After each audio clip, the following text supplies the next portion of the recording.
Aloha mai, aloha gang, it's Jason, and I'm coming to you tonight from my apartment in New York City. I'm actually sitting here at my writer's desk, and I thought rather than write something for tonight's blog, I would come to you via video and fill you in on some of the things that have been going on. I spent yesterday afternoon in the neurologist's office, and I was there because I haven't really been feeling well since July. Back on Molokai, I started getting these headaches, and I started feeling pretty dizzy, and that concerned me. And when I got back to New York in August, it hadn't really gotten much better. In fact, I had an episode one day that really kind of scared me. It felt like the room was spinning, and so I made an appointment with my doctor, and he diagnosed me with vertigo. Now, vertigo, I know Vertigo as a Hitchcock film from the 50s, and to me it just sounded something that was antiquated.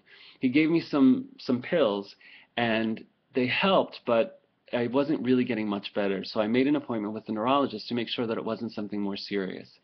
Yesterday afternoon, I found out that I do in fact have what she calls benign positional vertigo, and I was relieved and disappointed because mine is chronic, it's constant, and it's not exactly the best way to make your way around New York City, feeling like you're going to fall down, feeling like you might get sick on the person next to you on the train.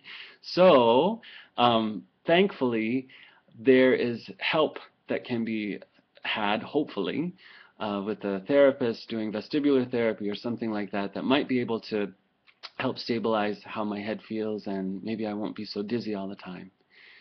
If you know my story at all, you know that I've had some crazy hurdles along the way. Back when I was a teenager and they said I wouldn't sing again because I'd burned my vocal cords due to an eating disorder that I had.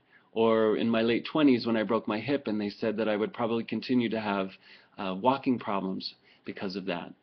I was able to meet those challenges head on, and I was able to participate in my recovery from those situations, and this is just one of those things. It's not something that I would have chosen, but hey, I'm not a backseat kind of guy. I'm going to get in the driver's seat, and I'm going to figure out what I can do. And I've got the neurologist and the therapist beside me who are saying, go for it. You know, you can participate in your recovery. You can own some of this, and that's exciting. It's all part of showing up and saying yes, and that's really what this is all about. I've got a new challenge, and I'm going to show up and say yes to it and figure out what I can do.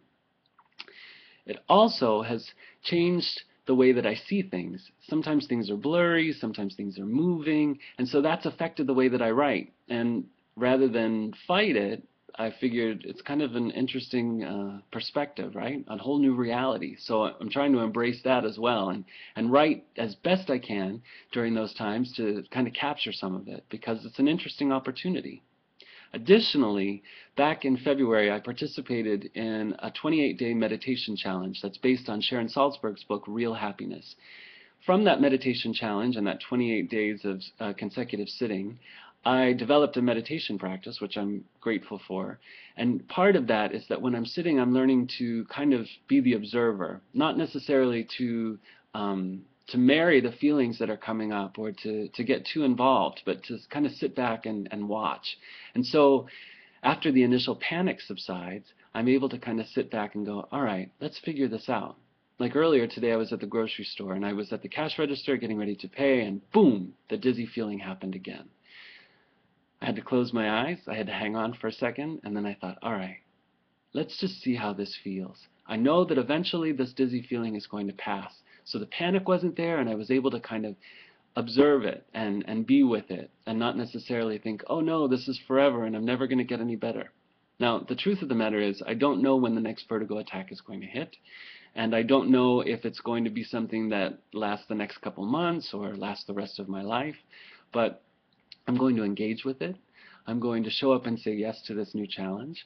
I'm going to figure out what I can do to aid in my own recovery.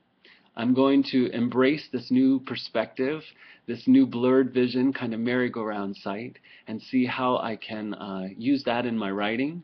Maybe it's going to give me a perspective that I hadn't had before.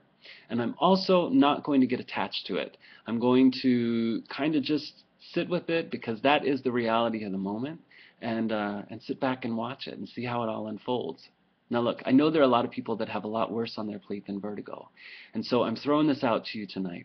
What kind of obstacles are you dealing with? What's the hurdle in your path? And what are you doing to show up and say yes? And see, I'd love to hear from you about what you're doing. How are you engaging?